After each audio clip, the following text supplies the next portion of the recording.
안녕하세요. 꿈라디오 도윤에 오신 것을 환영합니다. 요즘 날씨가 정말 더워졌네요. 하지만 다행스럽게도 최근에 홀가분하게 모든 걸 정리하고 혼자 지내고 있어서 몸은 좀 덥더라도 마음은 편안하니 이번 여름은 그나마 괜찮은 것 같습니다. 다른 사람들의 이야기를 들어보면 이혼할 때 수억 원씩을 두고 싸운다고 하는데 저는 고작 30만 원 때문에 마음을 정리하게 되었어요. 이번 경험을 통해 느낀 것은 금액이 문제가 아니라는 것입니다.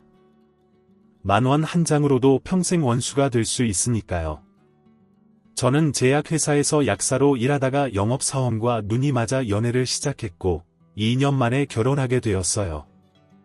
나이도 30 중반을 바라보고 있었기에 좋은 사람이 있을 때 빨리 결혼을 해야 한다고 생각해서 서둘렀죠.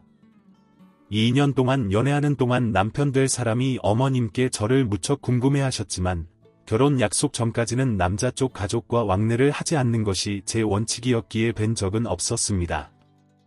연애 기간 동안 남편 될 사람도 영업사원이었기 때문에 접대와 업무로 바빴고 같은 직장에 있어도 둘만의 데이트 시간을 가지기 힘들었어요.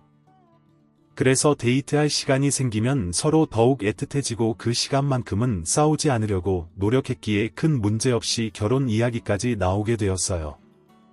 프러포즈를 받고 결혼을 약속한 날 바로 양가에 인사를 드리자고 했고 그 주에 예비 시댁에 인사드리러 갔어요. 그때 시어머니와 신우를 처음 만났습니다. 당시 신우는 1년 재수 끝에 막 대학에 입학한 새내기였고 시어머니는 시아버님을 먼저 보내고 혼자 계셨습니다. 시아버님께서는 사고로 돌아가셨고 상당한 유산을 남기셨다고 들었어요. 시어머니는 별다른 일을 하지 않으신다고 하셨죠. 시어머니께서 저를 처음 보시고 하셨던 말씀이 직업이 약사라고 했죠. 라는 질문이었습니다. 그래서 제가 네, 어머니, 같은 회사에서 연구원으로 일하고 있어요. 라고 환하게 웃으며 대답했었네요. 사내 커플이라 들었어요. 우리 아들이랑 딱 어울리는 직업이네 하시며 어머니께서 환한 웃음을 지으셨어요. 신우는 언니 공부 엄청 열심히 하셨나 봐요. 학교 다닐 때 모범생이었겠다. 며 호기심 가득한 눈으로 저를 바라봤어요. 그때 신우가 참 귀엽다고 생각했어요. 저는 어릴 때 친정 부모님이 모두 사고로 돌아가셨고 여동생과 함께 외조부님 밑에서 자랐어요. 넉넉하지 않은 형편에서도 세상에 남겨진 손녀 둘을 키우시느라 외조부님께서 고생이 많으셨죠. 그 누구보다도 저희를 많이 사랑해 주셔서 저와 동생은 사랑을 듬뿍 받고 자라났어요. 그래서인지 우리는 누가 봐도 사랑받은 게 느껴지는 어른으로 잘 자랐다고 생각해요. 약대에서도 6년 내내 장학금을 놓치지 않았고 외조부님께 손을 벌리지 않기 위해 과외를 하며 용돈을 벌었어요. 저와 제 동생은 스스로도 야무지게 잘 컸다고 생각해요. 부모님이 돌아가시고 외조부모 손에서 자랐다는 이야기를 듣고 시어머니께서는 더욱 환하게 웃으시며 저를 안아주셨어요.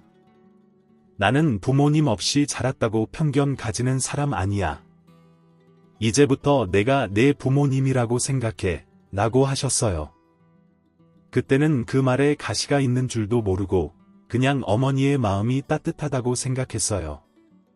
어머니, 그렇게 말씀해 주셔서 정말 감사해요. 저도 어머님을 부모님처럼 생각하고 자랄게요.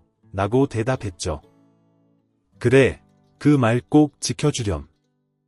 얼른 결혼 진행해라. 라며 첫 시댁 방문을 마치고 상견례는 단순히 밥을 먹으며 양가 어른들이 가볍게 인사하는 정도로 지나갔어요. 결혼을 약속하고 나서 남편과 서로 모은 돈에 대해 이야기를 나눴어요. 남편이 모은 돈은 4천만 원이었어요. 오빠는 영업직 생활도 5년 이상 했고 연봉도 꽤 되는데 4천만 원밖에 모은 이유가 뭐야? 라고 물어봤어요. 결혼은 중요한 문제고 재정 상태는 서로가 제대로 알아야 하는 부분이니 서로 솔직하게 말해야 한다고 생각했어요. 너도 알다시피 우리 아버지 돌아가시고 엄마 혼자 지내시잖아. 몸도 약하시고 여동생도 같이 지내는데 생활비가 부족해서 내가 도와드렸어. 게다가 여동생 재수도 있었고 대학 등록금도 내가 맡았어.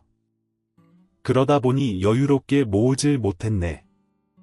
돈이야 있다가도 없고 없다가도 생기는 건데 가장 역할 하면서도 4천만 원이면 나름 고생 많이 했겠네.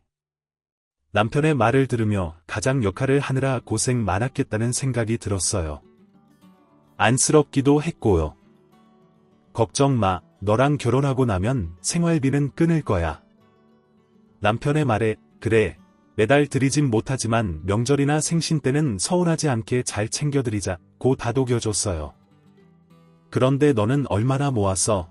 남편이 내 모은 돈이 얼마인지 궁금해하길래 나는 8천만 원 정도 모았어. 나는 최대한 대출 없이 하고 싶긴 한데 필요하면 대출 받아야지. 뭐, 신혼집은 우리 형편에 맞게 구하자. 돈이야 결혼하고 같이 힘내서 모으면 되니까 괜찮아. 이제 우리가 혼자가 아니라 서로에게 힘이 되어주는 든든한 내 편이 생기는 거잖아. 그렇게 희망의 참말투로 남편에게 당당하게 말했지만 현실은 그렇지 않았어요.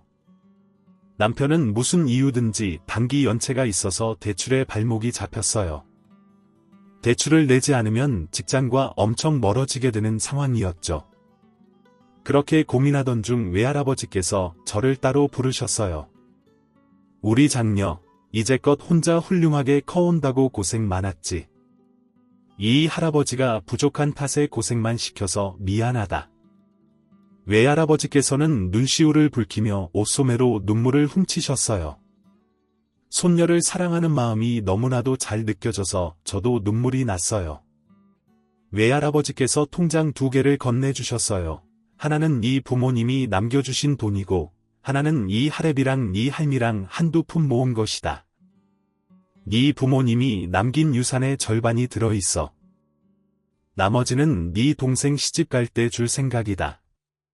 외조부님께서는 제가 결혼할 때 주시려고 부모님 유산을 고이 들고 계셨던 거였어요. 저희를 키우실 때 쓰셔도 될 법한 돈을 한 푼도 안 쓰시고 오직 외조부모님의 힘들게 버신 돈으로 저희를 키워오신 거였어요. 그뿐만 아니라 저를 위해 모아주신 통장까지. 그 통장들을 손에 들고 나니 눈물이 멈추지 않았어요. 정말 의미 있고 소중한 돈이었죠. 두 통장의 금액을 합치니 1억 5천만 원이었어요. 정말 다시 한번 마음으로 감사했어요. 그 덕분에 남편과 저는 직장 가까운 곳으로 신혼집을 알아볼 수 있게 됐어요. 신혼집 후보를 몇 가지 놓고 고민하던 중 시어머님이 시댁으로 부르셨어요. 너희 신혼집 우리 집 근처로 잡아라.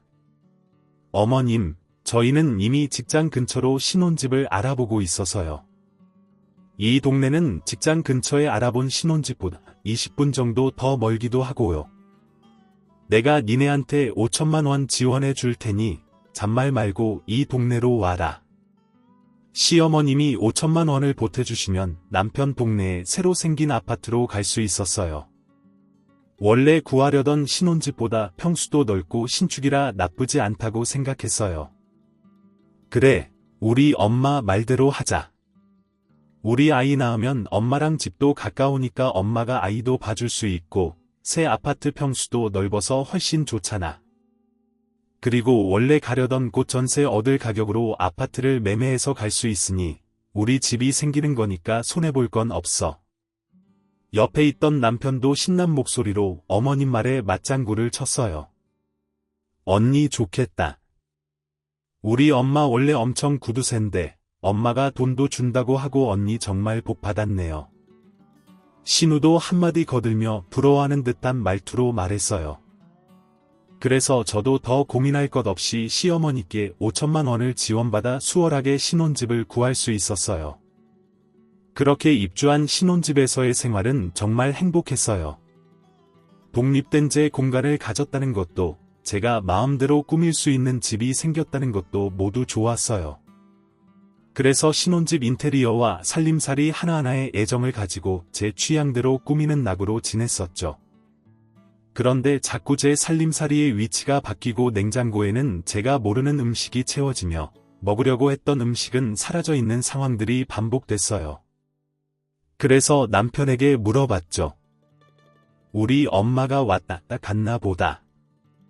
우리 맞벌이 한다고 바쁘니까 엄마가 반찬도 채워주고 청소도 해주시는 것 같아. 그래서 얼마 전에 반찬값 달라고 연락 오셨더라. 재료값이 많이 나가니까 반찬값 달라고 하셨어. 그리고 여긴 우리 공간인데 아무리 시어머님이라도 우리에게 연락도 없이 오시는 건 아닌 것 같아. 비밀번호는 우리만 알고 있어야 앞으로 어머니께도 누구에게도 우리 집 비밀번호는 공유하지 말자. 남편은 서운한 듯 대답했어요. 우리 엄마가 우리 집 와서 뭐 하는 것도 아니고 우리 걱정돼서 와주시는 건데 엄마한테 정 없게 구는 것 같아. 당신 좀 너무하다는 생각 안 들어? 아니, 우리 집은 우리가 알아서 하는 거야. 아무리 아들네 부부 집이라도 지켜야 될 게 있어. 그리고 우리 결혼하고 생활비 끊는다고 했었는데 당신 이번 달에도 생활비 그대로 드렸잖아. 나 그것도 아무 말 안 하고 있었어. 왜인 줄 알아? 결혼했다고 바로 끊어버리기엔 어머님도 너무 갑작스러울 것 같아서야. 이래도 내가 정이 없고 너무한 거야? 제 말에 남편의 눈치가 보였는지 그 뒤로는 더 말하지 않더라고요. 그리고 비밀번호를 다시 바꿨어요.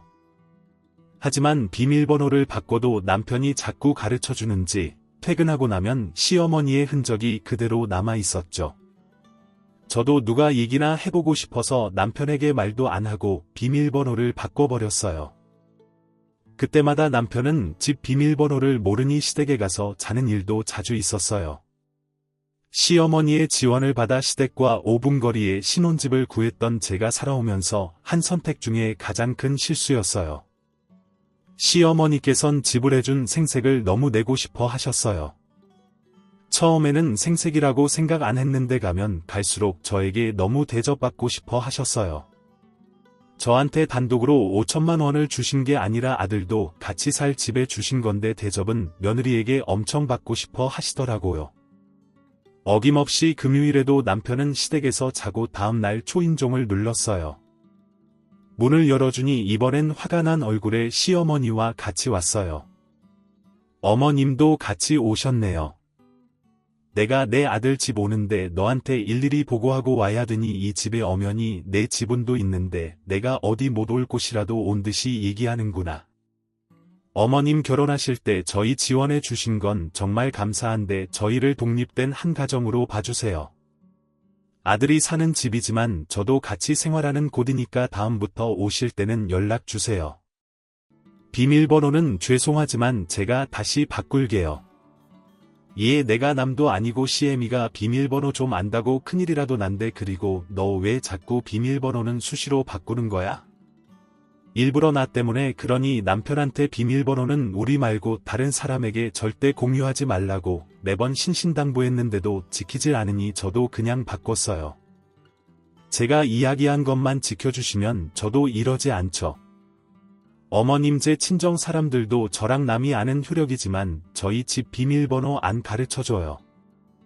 나는 네가 내 딸 같았는데 너는 말만 내 부모님같이 생각한다고 한 거냐? 나는 너를 마음으로 낳았다고 생각하며 피 같은 돈도 지원해 준 건데 그럴 거면 앞으로 5년 동안 매달 100만 원씩 입금해라라고 하시며 신혼집을 나가버리셨어요. 남편도 어머님을 뒤쫓아 다시 나갔었고요. 시어머님을 데려다주고 돌아온 남편은 화가 난 얼굴로 저에게 소리쳤어요. 엄마가 남이야 왜 자꾸 비밀번호에 민감하게 굴어? 시어머니가 비밀번호 좀 아는 게 뭐 대수야? 대체 어느 며느리가 시어머니한테 그따구로 대답을 해 매일 전화해서 안부 인사 받으셔야 되고 매주 우리랑 식사도 하셔야 되고 지원해 주시고 대접받고 싶어 하시는 거 잘 알겠는데 나는 그렇게 못 해주겠어. 우리 집에서 1억 5천이나 해줬는데 그런 거 바라시디. 그럼 우리 외조부님께 오빠도 똑같이 안부 인사드려. 오빠가 1억 5천만큼 우리 할아버지랑 할머니께 해드리면 나도 5천만 원만큼 해드릴게. 내가 이렇게 계산적인 앤 줄 몰랐다. 계산적인 건 어머니도 마찬가지야. 앞으로 5년 동안 돈 갚으시라고 하고 가셨어. 그럼 지원받은 게 아니지? 그냥 빌려주신 거지. 매번 집에 오셔서 내 살림살이 다 바꿔놓고 잘 먹지도 않는 반찬 가득 채워놓으셔서 음식물 쓰레기만 한가득 나와 당신도 잘 먹지 않잖아. 그러면서 어머님께 반찬가까지 드려야 되고 반찬 컵 같은 건 그냥 드려도 되잖아. 만드신다고 고생들 하셨는데 우리가 잘 먹으면 감사하게 드려도 되지만 우리 집에서 밥 잘 안 먹잖아. 어쨌거나 다음번에 말씀하시고 오시면 어머님 대접 잘해드릴 수 있으니 앞으로 한 번만 더 비밀번호 어머니께 알려드리면 이렇게 말싸움으로 끝나지 않을 거야. 그리고 매달 어머님께 100만 원씩 드리는 부분에 대해서도 남편과 상의했어요. 그래, 엄마한테 갚는 셈 치고 드리자. 이자 없는 은행에서 돈 빌렸다고 생각하고 드리면 되잖아라며 화색이 도는 얼굴로 말하더라고요. 그래서 의논을 할 것도 없이 남편의 적극적인 찬성으로 인해 매달 100만 원씩 드린 게 벌써 3년이 지나가고 있었어요. 그간의 시어머님은 비밀번호를 끝까지 가르쳐주지 않는 며느리가 그렇게 얄미웠는지 명절이나 제사 때마다 시어른들을 잔뜩 불러 모으셨어요. 결혼하고 첫 제사 때 시댁을 방문하고는 까무러지는 줄 알았어요. 20마리가 넘는 하얀 생닭이 시댁의 식탁 위에 얹어져 있었어요. 어머님, 이게 다 뭐예요? 보면 모르냐? 곧 복날이 다 되어가니 내가 며느리로서 시어른들 좀 대접 좀 해봐라. 삼계탕 정도는 혼자 할 수 있어야 하지 않겠니? 저 한 번도 해본 적이 없는데요. 어머니, 그럼 이 기회에 한번 도전해보는 것도 나쁘지 않겠구나. 너희 시어른들 좀 이따 오시니까 지금부터 바로 시작해라. 나는 좀 나갔다. 오마. 시어머니는 생닭과 저만 덩그러니 남겨놓고 나가버리셨어요. 남편은 그날에도 거래처를 만나야 한다며 출근해버렸고요. 토종달 20마리는 마치 제 손을 기다리는 듯한 자태로 고지 누워 있었어요. 할머니에게 전화를 걸어 닭 손질하는 방법과 삼계탕 만드는 방법을 여쭤봤어요. 대량으로 만들어야 하는데 어떻게 하냐고요? 할머니께서는 아이고야, 나 때도 삼계탕 그만큼 삶으라는 시집살이는 없었는데 느그 시어미가 더 잡았나, 내가 좀 가서 도와줄게, 주소대라라고 하시며 펄쩍 드시는 걸 진정시켜드리고 요리 방법을 메모장에 받아 적은 뒤 큰 맘 먹고 닭 손질부터 시작했어요. 비위가 약한 편이 아닌데도 토종달 손질을 하면서도 꼭 사람 같은 게 죄짓는 기분이 들었어요. 그렇게 둘은 질끈 감으며 난데없이 닭들에게 미안하다는 사과의 말을 전하며 모두 손질했어요. 먹어만 봤지 만들어보는 건 처음이었거든요. 곰탕 끓이는 솥은 또 어디서 나신 건지 엄청 커다라더라고요. 큰 토종달이 20마리라 이렇게 큰 솥에도 다 들어가지 않아서 3번이나 나눠 삶았어요. 20마리를 삶는 내내 영혼이 탈탈 털리는 기분이었어요. 닭 냄새가 일주일 내내 빠지지 않았어요. 아무리 머리를 감아도 제 머리카락에 닭 냄새가 배어있는 느낌이었어요. 이쯤 되면 닭의 저주를 받았다고 해도 무방할 정도였어요. 그날 제가 손질하던 생닭들이 저를 쫓아오는 꿈을 꿨다니까요. 치킨이라면 자다가도 벌떡 일어나는 저였는데 이제 닭이라면 움찔하게 될 정도로 저에겐 아주 큰 사건이었어요. 그렇게 20인분의 삼계탕을 준비 마치고 반쯤 영원히 나가 공허한 눈빛을 하고 있는 저를 두고 시어머니는 시어른들께 의기양양하게 말씀하셨어요. 내가 얘네 결혼할 때 5천만 원 보태줬는데 우리 며느리가 친정 부모님이 안 계시다 보니 내가 인심을 좀 써서 그랬더니 얘가 부모처럼 나를 여겨서 글쎄 오늘도 이렇게 씌어 논다고 삼계탕을 혼자 다 하지 뭐야라며 며느리에게 대접받는 시어머니라는 것을 자랑하기 바쁘셨어요. 요즘 시댁에서 돈 보태줬다고 이렇게 하는 며느리 드문데 며느리 잘 뒀다. 그런데 너무 삶은 것 같다. 조금 즐기네.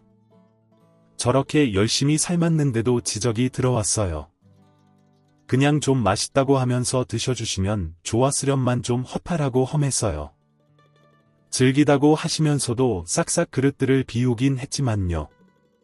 삼계탕을 드시고 나온 그릇 또한 설거지는 제 몫이었고요. 그 많은 시어른들의 과일도 손에 물집이 잡힐 만큼 깎았네요. 그 3년간 돈을 보태줬다는 이유만으로 시어머니의 갑질은 계속됐어요. 그럴 때마다 남편은 꿀먹은 벙어리처럼 가만히 있었어요. 제가 어떤 말을 해도 항상 끝은 우리 엄마 그럴 사람 아니야. 우리 엄마 다른 시어머니랑 달라라며 기계처럼 말했었네요. 남편이 심각한 마마보이라는 것을 결혼하고 깨달아버렸어요. 나를 네 부모라고 생각한다는 말이 키워준 부모한테 효도하는 것처럼 효도하란 말인지 결혼 전에 깨달았다면 하지도 않았을 텐데 말이죠. 시누이는 대학을 졸업하고 취업준비생이라는 명목으로 한동안 백수였다가 간신히 취업을 했어요. 시어머니는 이제 신우도 취업을 했으니 신우에게 용돈 받을 생각에 즐거워했는데 취업하자마자 남자에 빠져서 결혼하겠다고 하더라고요. 그것도 회사 상사의 8살이나 많은 남자랑요. 시누이를 어떻게 구워 삶은 건지 결혼을 하겠다고 인사하러 왔더라고요. 배가 나와서 정장 단추가 터질 것 같은 차림새였어요. 눈이 단추구멍만 해서 눈동자가 거의 보이지 않을 수준이었어요. 시누이는 그 남자가 어디가 그렇게 좋았던 건지 시어머니 앞에서도 신우는 남자 자랑을 늘어놓느라 정신이 없었어요. 꼭 곰돌이같이 생긴 게 너무 귀엽지 듬직해 보이고 밥도 얼마나 잘 먹는지 보고만 있어도 복이 저절로 돌아올 것 같다 결혼할 사람이라고 데려왔는데 시누이보다 8팔은커녕 띠동갑은 더 좋게 될 것 같은 남자를 보고 시어머니의 눈동자가 더 심하게 흔들렸어요. 근데 철부지 시누이는 눈치가 얼마나 없는 건지 시어머니 표정은 눈에 들어오지도 않는 모양이었어요. 저 혼자만 시누이와 시어머니 표정을 번갈아 보기 바빴네요. 결혼할 생각이라고 인사 온 것 같은데 자네 모아둔 돈은 좀 있나? 시어머니에게는 제일 궁금한 게 그거였으니 첫 질문으로 모아둔 돈이 얼마인지부터 물으셨어요. 제가 모아둔 돈은 5천만 원이 전부지만 저희 부모님이 남겨주시는 유산은 모두 제 겁니다. 제가 저희 집에서 유일한 장손이라 부모님 집도 물려받을 계획입니다. 당당한 표정으로 말하는 남자의 얼굴을 보고 시어머니의 표정이 급격하게 어두워지셨어요. 회사 생활을 10년 동안 했는데 겨우 5천만 원을 모아놓고 결혼할 용기는 어디서 난 건지 여러모로 제 남편이랑 참 비슷한 상황이었어요. 시어머니는 신혼보다 나이라도 많으면 모은 돈이라도 있어야 하는데 5천만 원이 뭐냐 하시며 그날 머리를 싸매고 알아누워버렸어요. 남편은 결혼할 때 자기 상황을 까먹었는지 아르놓은 어머니 앞에서 신웅이한테 난리가 났어요. 네가 데려온 그놈 모아놓은 돈도 없고 뭐하니? 어디서 돈이 줄줄 새는 모양인데 눈이 맞아도 그런 남자랑 맞아서 결혼하겠다고 데려와서 다 모르겠고 나 이 사람 아니면 안 돼. 허락 안 해주면 나 이 사람이랑 나가서 살 거야 라며 시누이도 치지 않고 말했어요. 내 마음대로 나가서 살 거면 우리 집에서는 너 결혼할 때 한 푼도 못 버텨주니까 그렇게 알아 남편은 시누이한테 경고하듯 말했어요. 그렇게 한바탕 난리가 나고 나서는 한동안 잠잠하더라고요. 시어머니도 얘가 헤어졌나 싶어서 긴가민가 하고 있었어요. 남편도 집에서 반대하는데 자기가 뭘 어쩔 거냐며 헤어졌을 거라고 안심하고 있던 눈치였고요. 제가 볼 때는 주말마다 치장하고 어딜 나가는 걸로 보아 절대 헤어질 것 같지는 않아 보였는데 말이죠. 그런데 아니나 다를까 신우가 사고를 쳤더라고요. 그 사이에 무작정 임신을 덜컥 해버렸어요. 어쩐지 이상할 정도로 인사 후에 잠잠하다 싶었는데 참 철이 없어도 이렇게 없을 수가 있나 싶었어요. 시어머니는 임신했다는 신누이의 말에 또 끙끙 앓아누우셨어요. 시누이는 이제 홀몸이 아니고 이대로 두면 배는 나올 텐데 그 전에 식을 올리는 게 순서가 아닐까 싶었죠. 하지만 시누이도 모은 돈이 없고 남편 될 사람도 당장 5천만 원이 전부였으니 결혼식을 올리고 신혼집을 구하기에는 택도 없어 보였어요. 나중에 시조카도 퇴원할 텐데 원룸에서 애를 키울 수는 없다는 생각에 남편과 상의를 했어요. 당신은 얼마 보태줄 생각이야? 남편이 제 눈치를 살살 보며 물었어요. 우리도 대출받아서 빌려줘야 되는 상황이야. 그 남편 될 사람은 도대체 10년 동안 뭘 했길래 대출도 안 나와 사람이 살다 보면 그런 상황도 생길 수 있어? 왜 결혼 전에 당신 보는 것 같아? 에이, 그래도 내가 매형될 사람보단 낫지. 난 2천만 원 생각하고 있어. 그 정도면 빌라의 투룸 전세 정도는 얻을 수 있을 것 같은데. 2천만 원은 좀 작지 않아. 당장 우리도 2천만 원 대출받고 나면 그거에 대한 이자도 다달이 내야 되는데 감당할 수 있는 선에서 빌려주는 게 맞는 거야. 말이 빌려주는 거지. 그냥 준다고 생각하고 줘야 될 상황이잖아. 그런 제 말에 남편은 더 이상 말 못하고 마지못해 수긍했어요. 신우에게 2천만 원을 보태주겠다고 이야기하니 좋아하기는커녕 먼 산만 바라보더라고요. 그 모습을 보고 있자니 내가 누구 좋자고 이 짓을 하나 했지만 곧 태어날 새 조카는 무슨 죄가 있겠냐 하는 마음에 도와주기로 마음먹고 2천만 원을 줬어요. 2천만 원을 줬다는 소리를 듣자마자 시어머니가 집으로 저를 찾아왔어요. 저는 시어머니가 고맙다는 말이라도 하려고 오시는가 보다 했죠. 그래, 축의금은 얼마나 할 생각이냐? 역시 시어머니는 예상을 뛰어넘으시더라고요. 오자마자 축의금부터 물어보시니 황당하기 짝이 없었죠. 어머니, 그게 무슨 소리세요? 이미 축의금 했잖아요. 2천만 원 이미 보태줬는데 그게 준 거 아니면 뭐예요? 아직 결혼 날짜도 안 잡혔는데 무슨 소리 하는 거냐? 당연히 여동생 결혼하는데 도와줘야 하는 거 아니니? 가뜩이나 전날 야근도 했던 터라 너무 피곤해서 더 이상 싸우기도 귀찮았어요. 알았어요. 어머니, 오빠한테 축의금 주라 할게요. 그런 게 어딨어? 너도 따로 내야지. 어머니 부부면 한 사람만 되면 되지 뭘 또 따로 내요?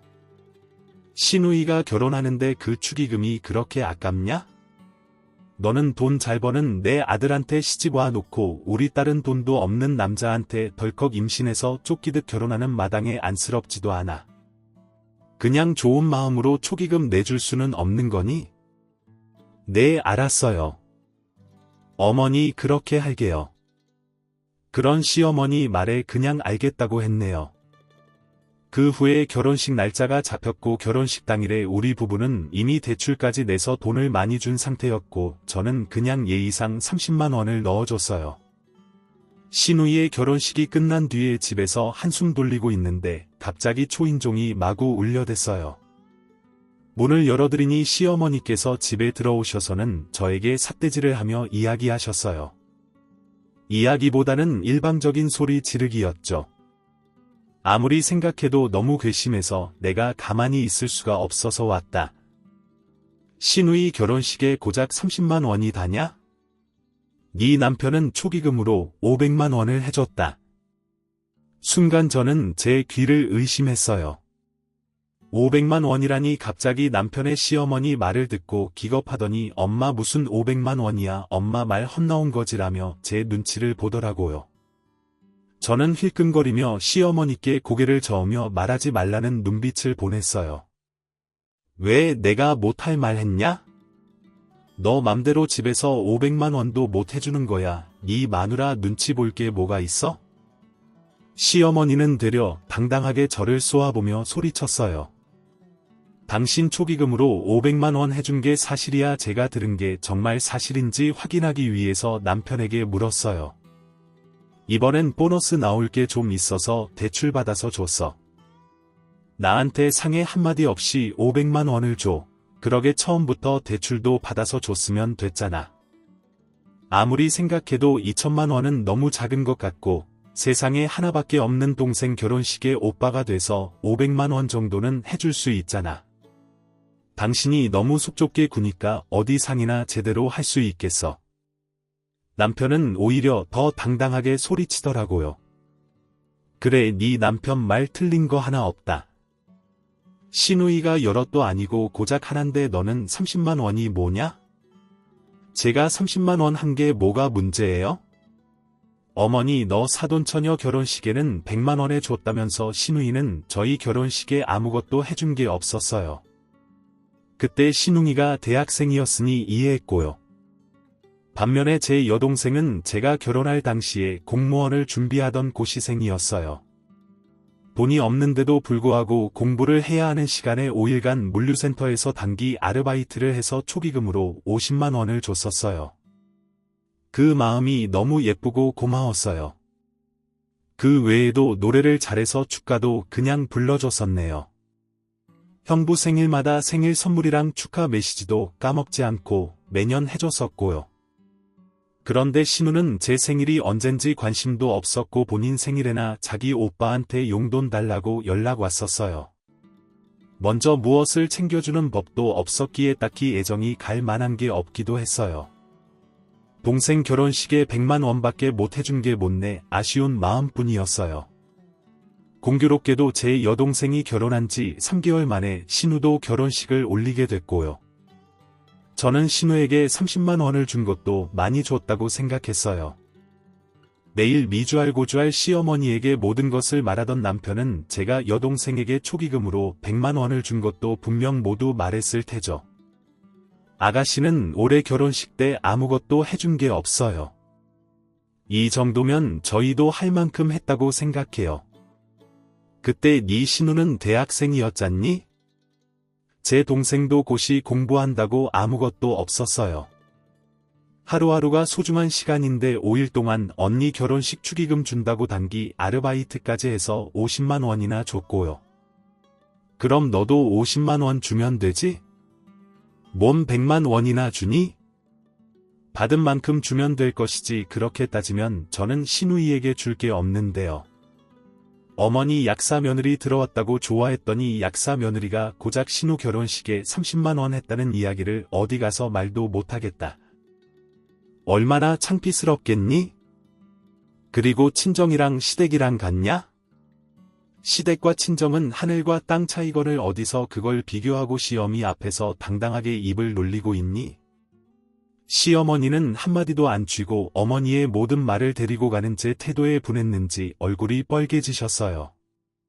이따위 며느리 들어온다고 5천만 원을 보태줬더니 내가 해준 돈 다시 돌려받아야겠다. 니네 신혼집 팔아서 내가 준 5천만 원 탓이다오. 어머니 그게 무슨 소리세요? 5천만 원 중에 3천만 원은 이미 다 드렸고요. 2천만 원은 신혼 보증금으로 줬어요. 그럼 더 이상 돌려드릴 돈은 없어요. 그랬더니 시어머니께 길길이 날뛰셨어요. 달에 100만 원은 니네가 나한테 생활비로 준 거 아니냐. 5년 동안 입금하라길래 5천만 원 갚으라는 이야기인 줄 알았어요. 그래서 그 생각으로 3년 동안 드린 거고요. 네 직업이 약사면 뭐하니? 홀 시어머니 용돈 주는 법도 모르고 남의 속은 치료해주면서 내 속은 이렇게 뒤집어 넣는구나. 저 키워주신 외조부님께는 어머니보다 더 못 챙겨드렸어요. 당연하지. 너를 낳아준 부모도 아닌데 뭐하러 챙겨? 집 산다고 돈 보태줬더니 고마움도 모르고 부모 없이 자란 애들 편견 안 가지고 싶었는데 너 때문에 편견 생기겠다.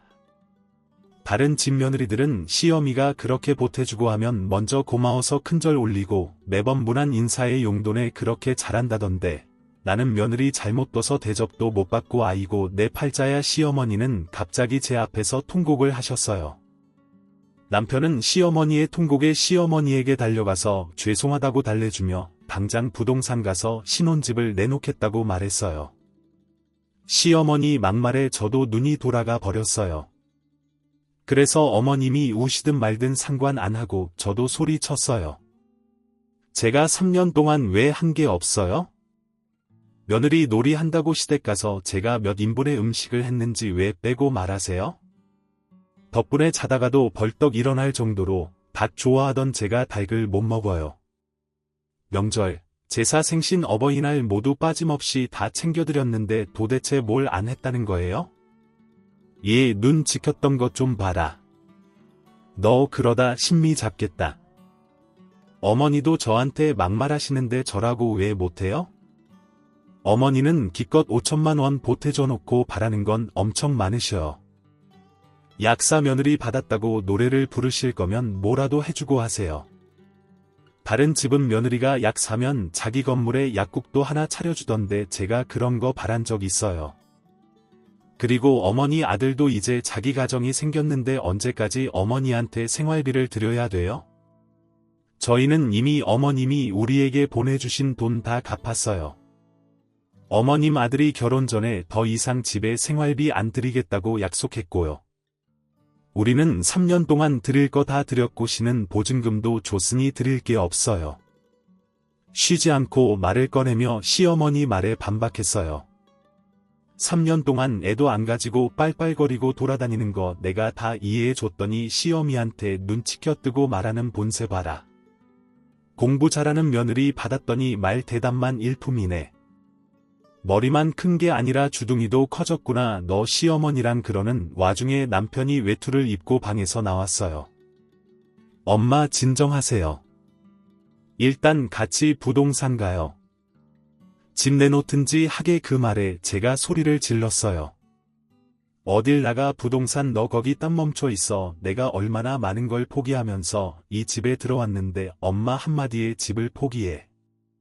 내가 여기 살면서 얼마나 힘들었는지 모두 봐왔으면서 부동산에 갈 거면 오는 길에 가정법원도 들려서 이혼 소장 받아와 제가 남편에게 소리 지르는 걸 보자. 시어머니는 눈이 돌아가며 저한테 호통치셨어요. 너 그동안 내 아들한테 이따위로 했니? 어디서 남편한테 너라고 하니 본데 없이 저런 티를 이제껏 우리 아들한테 내면서 살았어. 이 봐라. 내가 이렇게 내 아들 잡아먹을까 봐 이 동네로 신혼집 잡아준 거다. 저는 시어머니가 뭐라 소리치든 남편에게 현관 나가면 즉시 이혼이라고 소리쳤어요. 그냥 애도 없는 김에 당장 신혼집 팔고 니네 이혼해라. 어머니 말에 남편은 저에게 더 이상 입 열지 말고 가만히 있어라고 하며 부동산에 당장 달려갈 기세로 현관 문고리를 잡았어요. 당신 현관문 열면 그 즉시 나와 이혼이야. 생각 깊게 하고 문고리 돌려 제 말에 시어머니는 이혼하고 더 좋은 여자 만나면 되니까 그냥 이혼해. 그런 제 말에도 결국 남편은 현관문을 열었고 그렇게 저도 이혼을 결심했어요. 바로 다음날 변호사 만나서 이혼 절차 진행했어요. 시어머니 말 잘 듣는 마마보이. 남편은 그렇게 저랑 합의 이혼을 했어요. 공동명의긴 했지만 8대2로 제가 더 지분이 많았어요. 남편이 들고 온 만큼 그대로 내줬어요. 이혼을 한 후 시어머니가 다시 쫓아와서 따졌어요. 돈이 왜 이러냐며 고래고래 소리 치시더라고요. 당연히 그 5천만 원도 빼놨거든요. 아들이 제대로 말 안 해주던가요? 2억 3천은 제가 해온 거고 아드님은 딱 4천만 원만 해왔네요. 지금까지 한 집 보면 해온 돈 그대로 주는 게 맞나 싶은데 그냥 이거 먹고 떨어지라는 심정으로 해온 금액 그대로 준 겁니다. 저한테 더 이상 이렇게 쫓아와서 진상 부릴 권리 없으실 텐데요. 자꾸 와서 이런 식으로 제 시간 방해하시면 법원 한 번 더 가시죠. 더 이상 전 시모의 말을 듣기 싫었어요. 저는 남편에게 바로 전화를 걸었어요. 너 내가 들고 온 돈이 고작 4천만 원밖에 안 되냐? 사실대로 말해라. 시어머니의 추궁에 남편이 사실대로 말을 했는지 시어머니가 충격받은 얼굴을 하고 있었어요. 알고 보니 결혼식 때 제가 들고 온 돈이 사촌인 줄 아셨더라고요. 어머님이 결혼 전 남편한테 돈 관리해준다고 월급을 다 맡기라 했었는데 남편이 그냥 생활비를 드린다며 돈은 알아서 모은다고 했었대요. 그리고 이혼을 진행하며 통장 확인하다가 알게 된 사실이 있는데 남편은 그동안 저 몰래 시어머니한테 생활비를 계속 줬었어요. 시어머니는 다달이 100만 원도 받고 남편한테 100만 원을 이중으로 받아왔고요. 남편이 영업직이다 보니 수입이 들쭉날쭉했어요. 그래서 정확한 월급은 항상 가르쳐주지 않았는데 다 이런 이유가 있어서였더라고요. 그것을 알게 된 후로 미운 정도 떨어졌어요. 신우는 그 후 출산을 했고 시댁에 들어가서 산다고 들었어요. 신우의 시댁은 조부모님까지 모시고 사는 대가족이었는데 시부모님 모시랴 시조부모님 모시랴 아주 시집살이가 장난 아니라고 하더라고요. 물려받을 재산이라도 좀 있나 싶었는데 시부모님 아직 정정하시고 조부모님도 아주 건강하셔서 삼시세끼 다 챙겨 드신다고 하더라고요. 부모님 집 물려받으면 된다더니 그건 아주 먼 훗날 시조카가 성인이 되어서나 기대해볼 만한 이야기였어요. 어렵게 취직했던 직장도 그만두고 시댁에 들어가서 삼시세끼 밥 차리며 그 집 살림을 완전히 떠맡아서 살게 된 거죠. 남편은 마누라가 힘들든 말든 신경도 안 썼고요. 저는 이혼 후 남자에게 질릴 대로 질려버렸어요. 결혼을 할 생각도 안 들고요. 한동안은 남자를 만날 생각 없이 일에만 집중하려고요. 남편이랑 이혼 후에 더 높은 연봉으로 저는 이직했어요. 때마침 다른 제약회사에서 스카우트 제의가 들어왔었거든요. 제가 이혼을 한다 하니 제 외할머니가 가장 좋아하셨어요. 그 많은 닭으로 삼계탕 하라고 할 때부터 속이 터졌었다고 그런 시어미는 어디 가서 대접받기 흘렀다면서 전 시어머니 욕을 엄청 하셨어요. 너를 얼마나 금이 오이야 키웠는데 쌍놈 집안에 시집가서 고생 많았다고 우기면서 저를 다독여주셨어요. 제 돈만 바라보는 가짜 부모님 말고 저를 정말 사랑으로 키워주신 제 진짜 부모님을 모시고 정말 행복하게 잘 살겠습니다. 오늘도 저희 채널에 와주셔서 감사드립니다. 더 좋은 이야기로 찾아뵙겠습니다. 지금까지 작은별 라디오였습니다.